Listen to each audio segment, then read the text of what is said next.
अस्सलाम वालेकुम नाज़रीन, प्रोग्राम मंज़र पस मंज़र में आऊं तव्हांजो मेज़बान फ़हीम बबर। नाज़रीन, अॼोके प्रोग्राम में ॻाल्हि ॿोल कयूं था सिंध जी सियासी तोड़े समाजी सूरत हाल जे हवाले सां। ख़ासि तौर ते ज़िक्र कयूं त पाक अफ़गान बॉर्डर ते जेका सूरत हाल थी आहे, जंगी सूरत हाल खां पोइ सॼे सिंध में, हूअं त सॼे मुल्क में, पर सिंध जी ॻाल्हि कयूं त सिंध में जेको आहे अफ़गानियुनि ख़िलाफ़ु जेको क्रैक डाउन कयो वियो आहे, उनखां पोइ अफ़गानियुनि बस्तियुनि ते जो पुलिस पारां चढ़ायूं करे उहे बस्तियूं ख़ाली करायूं वयूं आहिनि ऐं कोशिशि कई पई वञे त जेके अफ़गानी आहिनि जिन जो तालुक़ु अफ़गानिस्तान सां आहे, जेके माण्हू काफ़ी अरसे खां हिते वेठल आहिनि, उन्हनि खे वापसि पंहिंजे मुल्क मोकिलियो वञे। ॿिए पासे अगरि नज़र विझूं त काफ़ी हद ताईं जेके अफ़गानिस्तान सां तालुक़ु रखंदड़ माण्हू आहिनि, जेके हिते आया, हिते पनाह वरितऊं, उन्हनि जा शिनाख्ती कार्ड बि ठहियल आहिनि। उन्हनि खे जेको आहे ग़ैर क़ानूनी तौर तां उन्हनि खे मुल्क जी शहरियत बि ॾिनी वई। त इहे सभु मामला आहिनि। हिन वक़्तु जेको आहे सूरत हाल हले पई ऐं गॾोगॾु वरी हिकिड़ो ॿियो इशू साम्हूं आयो आहे त कुझु माण्हू जेके अफ़गान बस्तियूं आहिनि ख़ाली थियनि पियूं, उन ते कब्ज़ो करणु चाहिनि था। कुझु माण्हू हुते पहुता बि उन्हनि, कुझु माण्हुनि पंहिंजा हुते पोस्टर, बैनर ऐं नाला बि लिखी छॾिया। त ऐं जॾहिं त हिकिड़ो उन सां गॾोगॾु इहा ॻाल्हि बि डिस्कस में अचे पई सोशल मीडिया ज़रिए त जेके अफ़गानियुनि सिंध अंदरि ज़मीनूं ख़रीद कयूं, उन्हनि ज़मीनुनि जो छा थींदो, छा उहे ज़मीनूं गवर्नमेंट वटि वेंदियूं या वरी उन जेको ॿियो हल कढियो वेंदो। हीअ हिकिड़ी बहस आहे जेका हिन वक़्तु बि सोशल मीडिया ते छिड़ियल आहे ऐं वक़्तनि फ़वक़्तनि ॻाल्हि ॿोल बि कई पई वञे। गॾोगॾु अॼोके प्रोग्राम में ॻाल्हि ॿोल कंदासीं। सिंध में जेका लॉ एंड ऑर्डर जी सूरत हाल आहे उहा तमामु घणी ख़राबु आहे ऐं जेतोणीकि जो कचे जा 70 धाड़ियल हुकूमत जी हिकिड़ी मफ़ाहमती पॉलिसी जे तहत उन्हनि जेको हथियार फिटा कया ऐं हुकूमत ऐं पुलिस सां गॾु मिली करे उन्हनि अॻियां जो जेको लाहे अमल जोड़ण जी कोशिशि कई वई आहे त जीअं उन्हनि धाड़ियलनि खे जेको आहे रिलीफ बि ॾिनो वञे ऐं अमन अमान बि क़ाइमु करे सघिजे। इन सॼी सूरत हाल ते ॻाल्हि ॿोल कयूं था। हिन वक़्तु असांखे जॉइन कयो आहे मुश्ताक मीरानी साहिबु, सीनियर तजज़िया निगार आहिनि, मुआशी माहिर आहिनि ऐं जेके पॉलिटिकल इशूज़ थियनि था उन्हनि ते तमामु गहरी नज़र रखनि था। मुश्ताक मीरानी साहिबु, तव्हांजी वॾी वॾी महिरबानी, तव्हां असांखे टाइम ॾिनो। मीरानी साहिबु, इहो ॿुधायो त हीअ जेको अॼुकल्ह तमामु घणो अहम इशू आहे जंहिं ते तमामु घणी डिस्कस बि थिए पई, त जेको पाक अफ़गान बॉर्डर ते कशीदगी थी, जेके हमले खां पोइ हिन वक़्तु सॼे सिंध मां अफ़गानिस्तान सां तालुक़ु रखंदड़ जेके माण्हू आहिनि उन्हनि खे निकाली ॾिनी पई वञे, पर उन्हनि जे अगेंस्ट जेको आहे केतिरियूं ई जेके शयूं आहिनि जिन खे हुकूमत खे मुंहुं ॾियणो पियो पए। इन सॼी सूरत हाल खे कीअं पिया ॾिसो तव्हां? ॾिसो त जॾहिं अफ़गान जिहाद थियो जिहाद जे दौर में त उन में काफ़ी कंफ्लिक्ट थिया, जंगियूं लॻियूं, उन में हथियार इस्तेमालु थिया, आम शहरी जेके आहिनि से उहे मुतासिर थिया, कुझु उहे वरी पाकिस्तान में दाख़िल थिया। जॾहिं उहे दाख़िल थिया त उन खे पाकिस्तान हुकूमत पनाहगीर या रिफ्यूजीज़ जो स्टेटस ॾिनो ऐं उन में तमामु घणियूं कैंपूं डेवलप थियूं ऐं काफ़ी जेके कैंपूं हुयूं उहो KPK में थियूं ऐं कुझु बाक़ी ॿियनि सूबनि में थियूं, बलोचिस्तान में थियूं, पंजाब में थियूं, सिंध में बि थियूं, सिंध में बि ख़ासि करे कराचीअ में। टेक्निकली उहे रिफ्यूजीज़ हुया आहिनि, उन्हनि खे इंसानी हक़ ॾिना वेंदा आहिनि ऐं उन्हनि जो खाधो पीतो जो जेको बंदोबस्तु हुकूमत कंदी आहे ऐं कोशिशि थींदी आहे त जॾहिं हुते सही माहौल सही थिए त उन्हनि खे इज़त सां उन्हनि खे वापसि कयो वेंदो, जंहिंखे अंग्रेज़ी में चवंदा आहिनि रीपेट्रिएट। माना उन्हनि लाइ ॿियो लफ़्ज़ जेको आहे इस्तेमालु कनि सही कोन्हे को। ठीकु। हाणे जॾहिं हुकूमत फ़ैसिलो कयो त भई हाणे जेको उन्हनि जी हुकूमत आहे अमेरिकन बि हलिया विया आहिनि ऐं हीअ वापसि थियनि ऐं पोइ टेनि सूबनि में इहा पॉलिसी थी। उन में पंजाब हिकिड़ो सिस्टमेटिकली जेको आहे सो पंहिंजो इंतज़ाम कया ऐं उहे हलिया विया। KPK में बि पूरी कोशिशि आहे त उते बि हलिया विया। सिंध में कुझु शयूं जेके आहिनि सो डिस्टर्बेंस आहे। मिसाल तौरु हुकूमत ऐं उहे छा आहिनि त काफ़ी माण्हू सिंध जे मुख़्तलिफ़ ज़िलनि में लॾे विया ऐं हुकूमत को बि उन ते ध्यानु न ॾिनो। छाकाणि त ईअं घुरिबो हो त जेके ई रिफ्यूजीज़ आया पाकिस्तान में उन में बाक़ाइदे मरकज़ी हुकूमत ऐं प्रोविंशियल गवर्नमेंट्स मिली करे उनखे अहिड़ो इंतज़ाम कंदा जो जिते वेठा हुआ उते सकून सां पंहिंजे मुल्क हलिया वञंदा। पर हिते वेठा हुया के वरी सिंध जे मुख़्तलिफ़ इलाइक़नि में विया, जीअं तव्हां ज़िक्र कयो किन पंहिंजे सुञाणप कार्ड चेंज करे उते ज़मीनूं वरितियूं, बिज़नेस कयो। त सिंध में थोरो कॉम्प्लिकेटेड इशू आहे। जेकॾहिं सिंध हुकूमत ज़िमेवारीअ जो इज़हार करे ऐं वफ़ाक़ी हुकूमत बि उनखे सपोर्ट करे त हिकु हिकु माण्हू सकून सां ऐं इज़त सां पंहिंजे अफ़गानिस्तान हले वञे थो। पर हिते कुझु माण्हुनि जा वेस्टेड इंट्रस्ट आहिनि त भई उन्हनि जे ज़मीनुनि ते कब्ज़ो कयो वञे, या घरनि ते, या उन्हनि में जेको मटीरियल आहे उन ते। जीअं तव्हां महसूसु कयो था त कीअं असां इहो ई मुतालबो कयूं था त बाबा सिंध ते अॻे ई धारी आबादीअ जो तमामु घणो प्रेशर आहे ऐं पॉपुलेशन वधीक आहे, वसीला घटि आहिनि, नौकरियूं घटि आहिनि, कारोबार घटि आहे। तंहिंजे करे बाक़ी जेके ॿिनि मुल्कनि जा माण्हू आहिनि उहे पंहिंजे पंहिंजे मुल्क में इज़त सां वञनि, इंक्लूडिंग अफ़गानी मुहाजिर। हाणे वफ़ाक़ ऐं सिंध गवर्नमेंट जो जॉइंट ऑपरेशन थियणु घुरिजे ऐं सकून सां उन्हनि माण्हुनि खे वीचारा जेके अॻु में ई ॾुखनि में आहे, तकलीफ़ुनि में आहे, उन्हनि खे वधीक तकलीफ़ न ॾिजे, उन्हनि खे पंहिंजे मुल्क मोटाए वञे।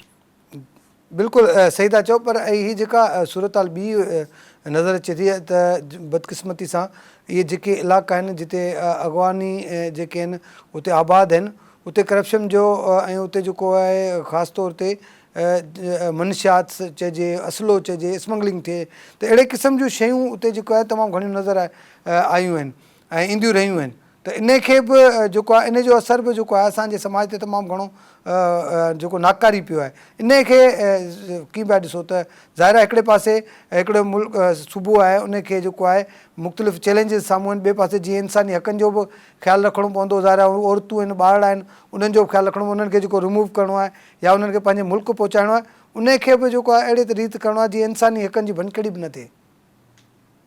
बदकिस्मती सां इहा आहे त सिंध में जीअं वेस्टेड इंट्रस्ट जा वॾा ग्रोह आहिनि, उहे हर इशूअ खे एक्सप्लॉइट करे उन मां पैसा था कमाइनि ऐं अॻिते हली उहे इंतिज़ामी मसइला था पैदा कनि। इहो जेको हथियारनि जो जीअं तव्हां ज़िक्र कयो, या जेको ड्रग्स हुयो, जेके ड्रग्स आहे, उन ते त सिंध गवर्नमेंट जा ऑलरेडी डिपार्टमेंट ठहियल आहिनि, पुलिस ठहियल आहे, एंटी इंक्रोचमेंट जो ठहियल आहे, रेवेन्यू जो ठहियल आहे, ऐं जेको एक्साइज डिपार्टमेंट आहे, ऑलरेडी त हुकूमत जा सिंध हुकूमत जा ई अदारा आहिनि ऐं उन्हनि जो कमु ई इहो आहे त हर शइ ते नज़र रखनि। इवन तव्हांजे घर ते, मुंहिंजे घर ते, ॿियनि जे घर ते किथे बि जेकॾहिं को काई कानून जी भञकड़ी आहे त उन खे कानून जे कटहरे में आंदो वञे। पर अनफॉर्चुनेटली मुख़्तलिफ़ हिते हुकूमतूं आयूं ऐं उन्हनि जूं पंहिंजूं पॉलिसीज़ के हुकूमतूं उन्हनि खे सपोर्ट पियूं कनि, के न्यूट्रल हुयूं, कंहिं अखियूं बंदि करे छॾियूं, जंहिंजे करे इहो थियो। पर जेकॾहिं बिगिनिंग में ई जेके उनखे रिफ्यूजीज़ जे स्टेटस जे तहत अच्छा इहो बि ॾिसणो पवंदो आहे त जॾहिं हिकिड़ो मुल्क जा माण्हू ॿिए मुल्क में रिफ्यूजीज़ अचनि था त उन जे सरहद जे भरिसां ई उन्हनि खे सेटल कबो आहे त जीअं वापसीअ में उनखे आसानी थिए। हा, पर हिते त सॼे पाकिस्तान में फैलिजी विया, तंहिंजे करे वरी बि ज़िमेवारी इहा फेडरल गवर्नमेंट जी आहे ऐं गवर्नमेंट जी आहे त उहो जॉइंट तरीक़े सां सकून सां, इज़त सां, एतिराम सां उहे जेके रिफ्यूजीज़ आहिनि उन्हनि खे वापसि कनि। अच्छा मीरान साहिबु, हीअ जीअं कराची में ऑपरेशन कयो वियो, उन खां पोइ जेके उहे लॾा खणी इहे माण्हू विया पिए बॉर्डरनि ॾांहुं या ॿिए पासे, त वरी सिंध जे मुख़्तलिफ़ इलाइक़नि नौशेरो फेरोज़ या वरी सखर वारे पासे उते मुख़्तलिफ़ हंधनि ते जेको आहे उहे माण्हू वरी वापसि अची सेटल थिया आहिनि, पोइ झुगियूं हणी उन्हनि खे। त इहो इन में गवर्नमेंट जी या ज़िले इंतिज़ामिया जी हिते केतिरी नेग्लिजेंसी आहे जो हिकिड़ा माण्हू जिन खे तव्हां हितां मूव बि कराए पिया वरी ॿियनि हंधनि वञी रहनि था, त वरी हिकिड़ो नओं मसइलो पैदा पियो थिए। इहो यकीनन सिंध हुकूमत जी ज़िमेवारी आहे। सिंध हुकूमत जे माना सिंध जी 1,41,000 स्क्वायर किलोमीटर आहे सिंध जी एराज़ी। त हिकु हिकु चपे ते उन्हनि जी नज़र हुजे, अदारा बि आहिनि, पुलिस सिस्टम आहे, रेवेन्यू आहे, कमिश्नर आहिनि, डिप्टी कमिश्नर आहे, DIG IG सभिनी आहे। ऐं अॼोके सोशल मीडिया ऐं जेको इलेक्ट्रॉनिक टेक्नोलॉजी मोबाइल जे ज़रिए हर शइ जी मॉनिटरिंग करे सघे थी, कनि बि था। तंहिंजे करे वरी बि अल्टीमेटली त उहो मसइलो सिंध जो सिंध आहे हुकूमत जेकॾहिं जो ॿाहिरी आबादी हिते अची ऐं लोकल माण्हुनि खे तकलीफ़ ॾे या उन्हनि जूं ज़मीनुनि ते वेठा आहिनि त अल्टीमेटली इहो मसइलो त सिंध जे अवाम जो, सिंध जे अवाम माना सिंध हुकूमत जो आहे। सही तंहिंजे करे वरी बि असां ईअं था चऊं त इहो सिंध हुकूमत वफ़ाक़ सां गॾिजी उन्हनि खे इज़त ऐं एतिराम सां पंहिंजे मुल्क में मोटाए अच्छा भली किथे बि जी जी अच्छा मीरठ साहब जेका ज़मीनूं ख़रीद करण या बिज़नेस जी ॻाल्हि कई त जेके हिकिड़ा माण्हू जेके ज़मीनूं ख़रीद करे वेठा आहिनि या उन्हनि खे जेको नेशनलिटी बि मिली वई आहे त हाणे उन्हनि जो कहिड़ो स्टेटस हूंदो हाणे हिन सॼी सूरत हाल खां पोइ? त उनजी ट्रैकिंग करे सघे थी, बाक़ाइदा उनजी ट्रैकिंग करे सघे थी। इंस्ट्रूमेंट्स आहिनि असांजो जेको सिंध गवर्नमेंट जो रेवेन्यू डिपार्टमेंट आहे, मुख़्तियारकार आहिनि, दफ़ेदार आहिनि, असिस्टेंट कमिश्नर आहिनि, उहो ट्रैक डाउन करे सघनि था। जेकॾहिं कंहिं सही कागज़ न ठाराया आहिनि त उन्हनि खे ख़बर पइजी वञे थी, कोई इशू कोन्हे। अच्छा ॿियो इहो त जेको आहे पाण ॻाल्हि कई शुरूआति में त ज़ाहिर आहे हिकिड़ो त हीउ अहम मामिलो आहे। ॿियो वरी असां जेको लॉ एंड ऑर्डर जी सूरत हाल जी ॻाल्हि कयूं था त कराची खां वठी कश्मीर ताईं हिन वक़्तु सिंध में तमामु घणो सूरत हाल जेका ख़राबु आहे, लाक़ानूनियत जी अहिड़ी सूरत हाल आहे जो माण्हू हाणे सफ़रु नथा करे सघनि। असां ख़ाली हैदराबाद खां कराची राति जो सफ़रु कयूं था या कराची खां हैदराबाद वापसि अचूं था इन या वरी सख ॾांहुं मूव कयूं था त इन रूट ते हंधि हंधि ते जेको आहे उते फुरूं थियनि थियूं, उते वारदातूं थियनि थियूं जंहिंमें पुलिस जूं चौकियूं आहिनि ऐं उन जे बावजूद बि माण्हू फुरिजनि था। ऐं कचे जी ॻाल्हि कयूं त एतिरा धाड़ियल अञा ताईं बि मौजूदु आहिनि। हिन वक़्तु जेका 70 धाड़ियल वारी ॻाल्हि आहे उहा केतिरी मतिलबु इन में तव्हांखे हुकूमत जी जेको आहे संजीदगी नज़र अचे थी हिन में? पाकिस्तान जे आइन मुताबिक़ लॉ एंड ऑर्डर हर प्रोविंस जी ज़िम्मेवारी, प्रोविंशियल गवर्नमेंट जी ज़िम्मेवारी आहे। पंजाब में जेकॾहिं लॉ एंड ऑर्डर आहे त पंजाब जी गवर्नमेंट जी ज़िम्मेवार आहे, बलोचिस्तान में, KPK में, सिंध में बि। ऐं इहे लॉ एंड ऑर्डर हाणे को कोन्हे, कोई घटि में घटि 15 सालनि खां वधीक इहो अचे थो। मोटरसाइकिलूं फुरणु, ज़मीनुनि ते कब्ज़ा करणु ऐं धाड़ा हणणु, मंथलियूं वठणु वापारियुनि खां ऐं फुरियूं करणु, इहे जेके ॾोहनि में अची थो वञे, क़त्ल, कारोकारी, जेकॾहिं सभिनी खे जेकॾहिं गॾायो त तमामु घणी माना हर ज़िले में रोज़ को न को अहिड़ी दुखदायक जेके थिए थी। अॼु बि कल्ह बि ख़बर पई त खैरपुर जो जेको डॉक्टर हुयो महमीर, जी जी, उहो कराचीअ में वियो पंहिंजा औज़ार वठण लाइ ऐं उनखे चवनि था अलेजली त पुलिस जेको आहे सो जड़तो जेके मुक़ाबले में हुयो मारायो। हाणे यकीनन सिंध गवर्नमेंट ते ज़िम्मेवारी आहे त उनजी तहक़ीक़ात करे सही आहे ग़लति आहे जेको बि आहे उनखे। इन खां अॻु में सराइकी वसेब जो इरफान बलोच वीचारो यंग छोकिरो आयो, उनखे कीअं मारियो वियो। त अहिड़े क़िस्म जा वाक़िया छो था थियनि? ज़ाहिर आहे त इन जी अल्टीमेटली ज़िम्मेवारी सिंध गवर्नमेंट आहे, इहो मां ॿुधायो आहे। जी जी, जॾहिं असां ज़िम्मेवारी जी ॻाल्हि था कयूं न, उनजो कानूनी रेफरेंस आहे, आइनी रेफरेंस आहे। ईअं मां नथो चवां त हीउ जेकॾहिं थियो त मुश्ताक मीरानी ज़िम्मेवार आहे या फ़हीम बबर आहे, पर ज़ाहिर आहे त जेकॾहिं उन डिस्ट्रिक्ट में थिए थो त यकीनन उतां जो SP, उन्हनि जो DSP, SHO जेको उनजा कंसर्न माण्हू। तंहिंजे करे आइन मुताबिक़ जॾहिं सोकाल्ड जमहूरी हुकूमत सिंध में आहे त आइन ई उन्हनि खे बाउंड थो करे त तव्हां हिननि शयुनि ते अमल कयो। इन जे करे आइन में जेको आर्टिकल 9 आहे उन में सिंध गवर्नमेंट ई ज़िम्मेवार आहे। फॉर एग्जाम्पल सही, हाणे जेकॾहिं 1-2 ॾींहं ओचितो थो थिए त उहो खणी हिकिड़ो एक्सेप्शनल केस आहे, पर जेकॾहिं रेगुलर इहो प्रैक्टिस आहे त यकीनन सिंध गवर्नमेंट ज़िम्मेवारी क़बूल करे ऐं सिंध में जेको एॾो अमन अमान क़ाइमु करे जो सिंध जे जेके शहरी आहिनि उनजी ज़िंदगी हिकिड़ी नॉर्मल थी वञे। इहो बि ॿुधायो आहे त मुआशी जेका तरक़ी जंहिंमें रोज़गार अचे थो वञे, केतिरा 20 लखनि खां वधीक जेके सिंध में बेरोज़गार वेठा आहिनि ऐं जेका गुरबत आहे, माण्हुनि खे खाइण लाइ कुझु बि कोन्हे को, इहा बि उन सां लॉ एंड ऑर्डर सां कनेक्टेड आहे। जॾहिं लॉ एंड ऑर्डर सही हूंदो त पोइ माण्हू जेको आहे सीड़पकारी कंदा, ॿाहिरीं दुनिया उते सीड़पकारी कंदा, ॿियनि सूबनि जा अचे हिते सीड़पकारी कंदा, कारखाना आणंदा, इहो बिज़नेस वधंदो ऐं नतीजनि में रोज़गार बि निकिरंदो लोकल माण्हुनि जे लाइ ऐं आमदनी बि वधंदी त उहे माण्हू जेके थोरो शाहूकार थींदा ऐं बीमारियूं बि घटि वियूं ऐं उन्हनि जा फ़ाइदा ई फ़ाइदा आहिनि हर एंगल खां।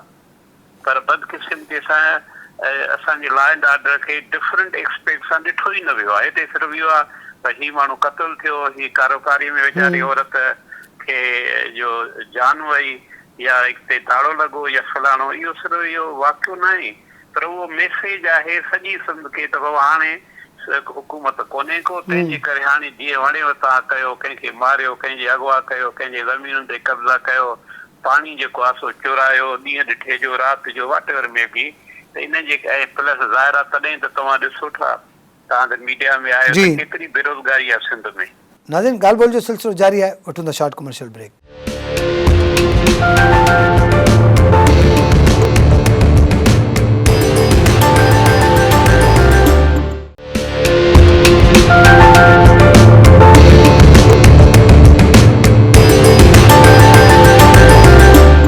वेलकम बैक नाज़रीन, प्रोग्राम मंज़र पस मंज़र में ॻाल्हि ॿोल कयूं पिया त ही जेको लॉ एंड ऑर्डर जी सूरत हाल आहे उन सां कहिड़ा नुक़सान थियनि था, ऐं ख़ासि तौर ते असां वटि अॻवाननि वारो मसइलो ऐं प्लस में ही जेका डेंगी जी वबा पखिड़िजी वई आहे उन सां केतिरो नुक़सान थिए पियो, ॻाल्हि ॿोल कयूं पिया। मीरानी साहिबु, ब्रेक खां पहिरीं जेका पाण ॻाल्हि कई पई हिन वक़्तु जेका सूरत हाल पाण वटि जुड़ियल आहे, जेका पाण ॻाल्हि कयूं पिया त हिकिड़ो त भई गवर्नमेंट जी पंहिंजी रिट कान्हे, ॿियो वरी गवर्नमेंट वटि का स्ट्रेटेजी कान्हे, त हिन वक़्तु नौजवान जेके आहिनि पास आउट करे वेठा आहिनि, नौजवान वॾियूं वॾियूं डिग्रियूं खणी वेठा आहिनि ऐं नौजवान कमीशन पास कनि था, पर उन्हनि खे किथे इस्तेमालु करण जे लाइ, उन्हनि खे किथे को रोज़गार ॾियण जे लाइ कंहिं बि क़िस्म जो को संजीदगी सां सिंध गवर्नमेंट वटि को बि जेको आहे अहिड़े क़िस्म जी का रिथा न आहे जो इहे ॿार जेके पढ़ी अचनि था उन्हनि खे को रोज़गार ॾिजे। नतीजे में अॼु जो जेको नौजवान आहे असांजो तमामु घणो परेशान आहे। ॾिसो, जॾहिं इलेक्शन थींदी आहे न जी, इलेक्शन में मुख़्तलिफ़ पार्टीज़ कॉम्पीट कंदियूं आहिनि, इलेक्शन में बीहंदियूं आहिनि, पोइ जंहिंखे घणा वोट मिलिया ऐं मेंबर सिलेक्ट थिया उहे हुकूमत ठाहींदा आहिनि। इन खां अॻु में हर पार्टी जेका आहे इलेक्शन में मैनिफेस्टो डिक्लेयर कंदी आहे। पीपल्स पार्टी जो पंहिंजो मैनिफेस्टो हुयो 2024 में, तहरीक इस्तिक़लाल जो हूंदो, JDA जो आहे, हर कंहिंजो पंहिंजो पंहिंजो ॾींदो त जेकॾहिं असांखे अवाम वोट ॾिनो, असां हुकूमत कईसीं त असां ही शइ कंदासीं। इन हवाले सां जेका हिकु मौजूदा जेका हुकूमत आहे पीपल्स पार्टी, उन बि जेको आहे सो हिकिड़ी मैनिफेस्टो हिकिड़ो कॉन्ट्रैक्ट आहे, हिकिड़ो अहद आहे, हिकिड़ो वाइदो आहे, हिकिड़ो कमिटमेंट आहे त जेकॾहिं असां इलेक्शन खटी आयासीं त असां हीअं कंदासीं। ऐं उन में सॼी दुनिया में तव्हां हिकिड़ी ॻाल्हि ॿुधो, सॼी दुनिया में जेको टॉप आहे, तव्हां ॾिसो जनरेशन ज़ी हिन में पंहिंजो नेपाल में, तव्हांजो इंडोनेशिया में ॾिसो, तव्हां फिलिपीन में ॾिसो, माल्टा में ॾिसो, मुख़्तलिफ़ जॻहियुनि ते जेके माण्हू निकिरनि था रस्तनि ते, उहो इहो आहे त वधि में वधि आहे हिकिड़ो रोज़गार, ॿियो गुरबत ऐं लॉ एंड ऑर्डर, इहे ॿ टे जेके इशूज़ आहिनि। पर 16 सालनि जी जेका हुकूमत आहे पीपल्स पार्टी जे, उन हिकिड़े जामे पॉलिसी जे तहत कम न कया, जंहिंजे करे इहा बेरोज़गारी वधी वई। हिन वक़्तु बि चवनि था इंटरनेट एक्सपर्ट्स इकोनॉमिस्ट 20 लख माण्हू जेके आहिनि सो बेरोज़गार आहिनि। हाणे इहो जेको कंप्यूटर प्रोटोकॉल ठाहियो आहे, जंहिंजो तमामु घणी प्रोपेगेंडा थी हले, ऐं सभिनी खे ख़बर आहे त सरकार 5-6 लखनि खां सिंध में वधीक कंहिंखे नौकिरी ॾेई नथी, बजेट ई कोन्हे का। हाणे यकदम माण्हुनि जेको आहे वीचारा उमेदूं वधी वयूं आहिनि, अड़े यार हाणे इहो इलेक्ट्रॉनिक जो सिस्टम ठाहियो अथऊं, तंहिंजे करे बसि हाणे अप्लाई कंदासीं त हुनजी केॾियूं तारीफ़ूं था वेठा कनि, पोइ हीअं थींदो हीअं थींदो हीअं थींदो वाट वक़्त में बि। पर जॾहिं हुननि खे ख़बर आहे त बजेट ई कोन्हे का, 5 लखनि खां वधीक खे नौकिरी सरकारी नौकिरी में ॾियण खां वधीक बजेट ई न आहे, त माना ख़ानगी, हाणे ख़ानगी नौकिरी बि ओतिरी सुठी आहे जहिड़ी गवर्नमेंट जी आहे। उन में नतीजो आहे त लॉ एंड ऑर्डर जेका अच्छा उहा सॼी डिपेंड करे थी इन ते इन्वेस्टमेंट ते, सीड़पकारीअ ते। हाणे जॾहिं लॉ एंड ऑर्डर जे करे सीड़पकारी न हूंदी त न कारखाना लॻंदा, त वापारु रखंदो, पोइ उन मां कीअं जेको आहे सो नौकिरियूं पैदा थींदियूं। तंहिंजे करे असांजे तव्हांजे प्रोग्राम जे तहत सिंध गवर्नमेंट खे चऊं था त तव्हां जेको मैनिफेस्टो डिक्लेयर कयो 2024 जे इलेक्शन में, महिरबानी करे उन ते अमल करे सिंध जे माण्हुनि खे रोज़गार पैदा कयो, गुरबत ख़तमु कयो, अमुन अमान क़ाइमु कयो। तंहिंजे करे वरी बि पाण इहो था डिस्कशन कयूं त अमुन अमान सिर्फ़ु रुगो फर्द जे जान जी हिफ़ाज़त न आहे, उहो सॼी मुआशियात ऐं पंहिंजो सोशलॉजी सां आहे। तव्हां ॾिसो न तव्हांजा कंहिंजा माइट दोस्त किथे हाणे जॾहिं असां फ्रीली सफ़र न करे सघूं त असांजी सोशल लाइफ त ख़तम थी वई न। बिल्कुलु। अच्छा, हे जेको तव्हां चयो त भई रोज़गार जा जेके ज़रिया आहिनि उहे कढिया वञनि, त हिन वक़्तु जेका ॻाल्हि कयूं था असां त जेके जहिड़ी तरीक़े सां असां वटि अगरि ठीकु आहे सरकारी असां वटि नौकरियूं न आहिनि, सरकार एतिरी नौकरियूं नथी ॾिए, पर असां वटि बदकिस्मती था सिंध जी ॻाल्हि कयूं त सिंध में त इंडस्ट्री जेका जहिड़ी लेवल जी लॻणु घुरिजे, ऐं ठीकु आहे कराची में हिकिड़ी सुठी इंडस्ट्री आहे कमु करे थी, हैदराबाद में बि चंद इंडस्ट्रीज़ आहिनि जेके कमु कनि पियूं, पर ओवरऑल सॼे सिंध में जेको नौजवान आहे जिन खे ज़रूरत आहे, या वरी उहो माण्हू जेको हुनरमंद आहे उन खे बि कमु नथो मिले, इंडस्ट्री बि नथी लॻे। सर ॾिसो जेको इहे पाण डिस्कस कयूं था त जेका पार्टी इक़्तिदार में हिन वक़्तु आहे उन त पंहिंजो मैनिफेस्टो ॾिनो न जी, उन्हनि चयो रोटी कपिड़ा मकान सभिनि खे ॾींदासीं। एग्जैक्टली, असां तव्हांखे रोज़गार ॾींदासीं जी।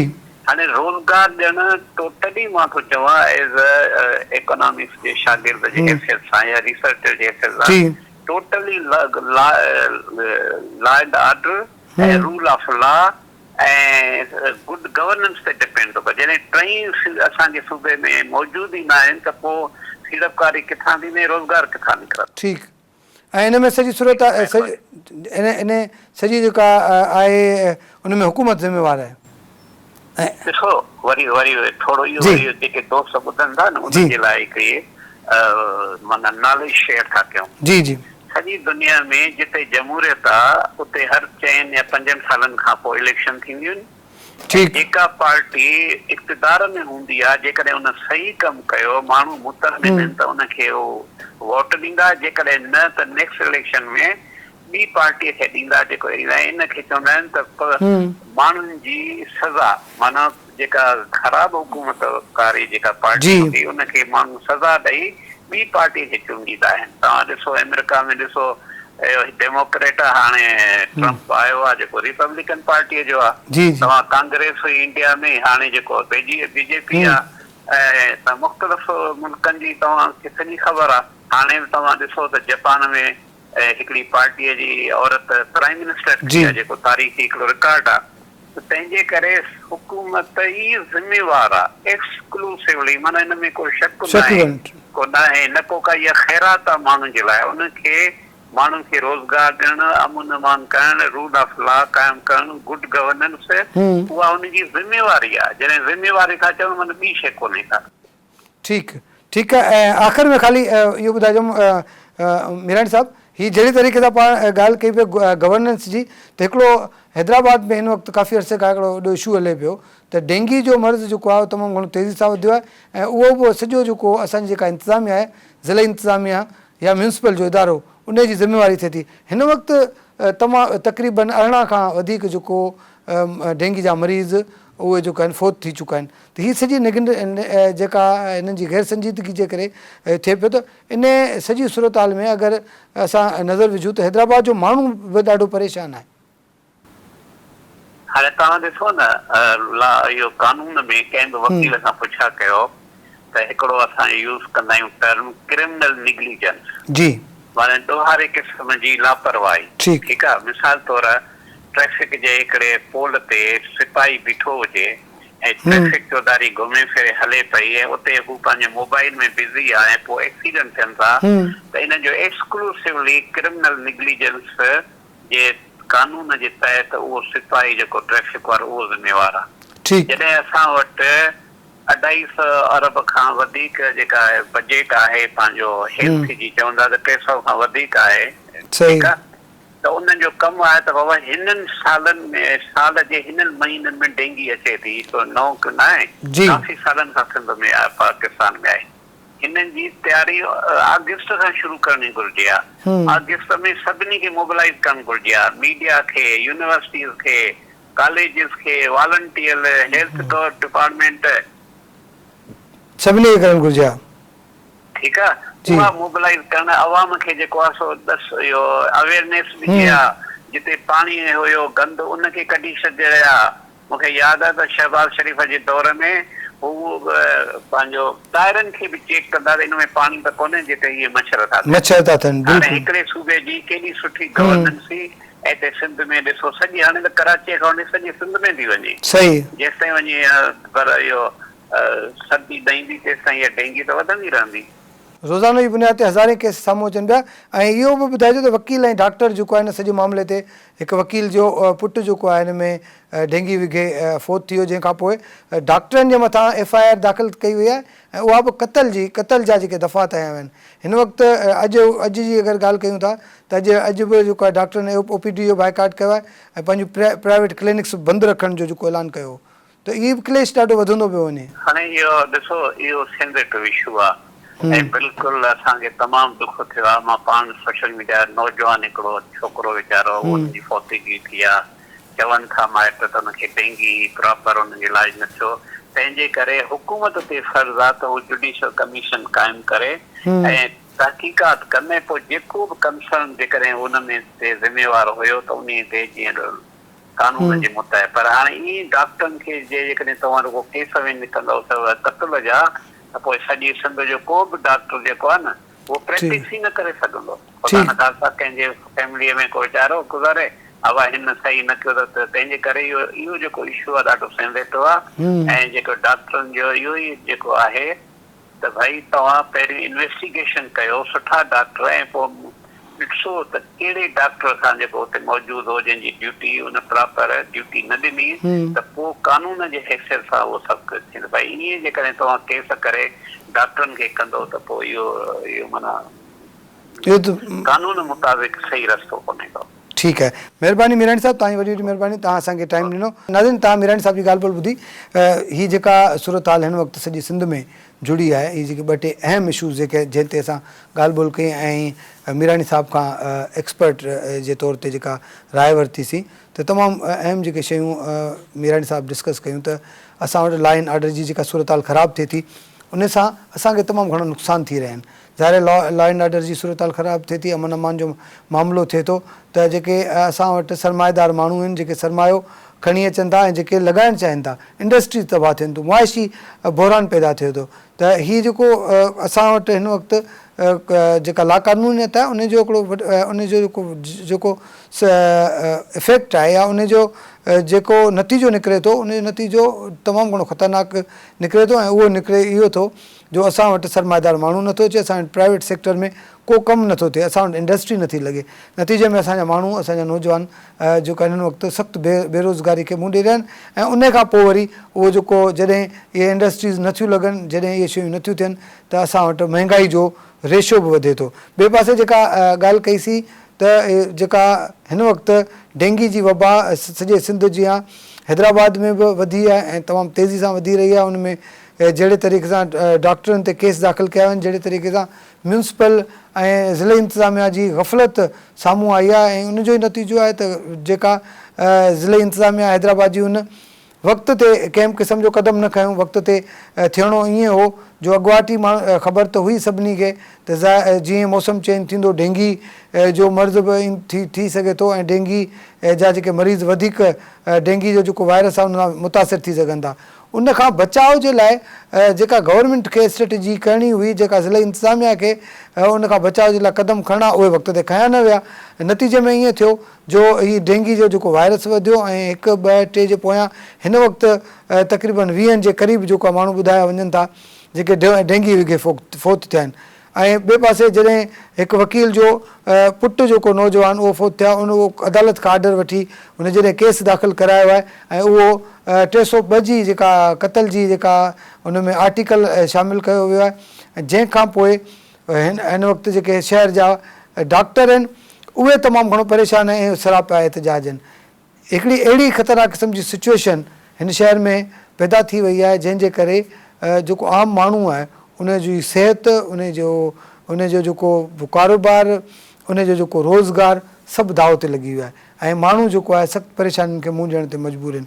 जेको पब्लिक आहे ऐं जेका मीरानी साहिबु ॻाल्हि कई त उनजो हिकिड़ो ई हुकूमत खां, इंतिज़ामिया खां हिकिड़ो ई मुतालबो आहे त खुदारा हिन मुल्क में ख़ासि तौर ते सिंध में जेका गवर्नेंस जा मसइला आहिनि उहे बहितर बणाया वञनि, त जीअं माण्हू जेको आहे सही नमूने सां पंहिंजो मूव बि करे सघनि, पंहिंजो रोज़गार बि हासिलु करे सघनि, पंहिंजो बिज़नेस बि करे सघनि, त ऐं जेको आहे आसानी सां ईज़ीली उहे माण्हू पंहिंजो सर्वाइवल बि करे सघनि। असां हिन वक़्तु इहो ई मुतालबो पंहिंजे हिन प्लेटफॉर्म तां हुकूमत खां कयूं था, ख़ासि तौर ते सिंध गवर्नमेंट खां कयूं था, त हीअ जेके बल्दियाती इदारा आहिनि, हीअ जेके डिस्ट्रिक्ट गवर्नमेंट्स आहिनि, इन्हनि खे ऑन बोर्ड वरितो वञे। इन्हनि खे अगरि कंहिं सामान जी खोट आहे, इन्हनि खे अगरि फंड्स जी ज़रूरत आहे त उहो पूरा करे ॾिना वञनि। ऐं ॿियो जेको करप्शन जो जेको अंसर आहे उहो ख़तमु कयो वञे। छो जो ॾिठो इहो वियो आहे त कुझु ॾींहं अॻु जेके मुख़्तलिफ़ चेयरमैन्स टाउन्स जा जेके चेयरमैन हुआ, उन्हनि पारां जेको प्रेस कॉन्फ्रेंस करे इहो ॿुधायो वियो त उन्हनि वटि फंड्स आहिनि, उहे ग्राउंड ते कमु कनि पिया, पर उन जे बरक्स जेको आहे किथे बि कमु थींदे नज़र नथो अचे। सफ़ाई सुथराई जो सिस्टम बहितर थींदे नथो अचे। नतीजे में जेको आहे माण्हू हिन वक़्तु ऐं ख़ासि तौर ते जेके डेंगी जा जेके केस आहिनि उहे वधंदा पिया वञनि। ऐं इन्हनि सभिनि जेके मामलनि खे जेको फेस करणु या उनखे हल करण जी ज़िम्मेवारी हिन वक़्तु जेका हुकूमत जी आहे, हुकूमत खे घुरिजे त जेको फौरी तौर ते अहम क़दम खणी तकड़ा उपाउ वठी आवाम खे वधि खां वधि जेको आहे रिलीफ फराहम कयो वञे। ईंदड़ प्रोग्राम ताईं पंहिंजे मेज़बान फ़हीम बबर खे ॾींदा इजाज़त। अल्लाह हाफ़िज़।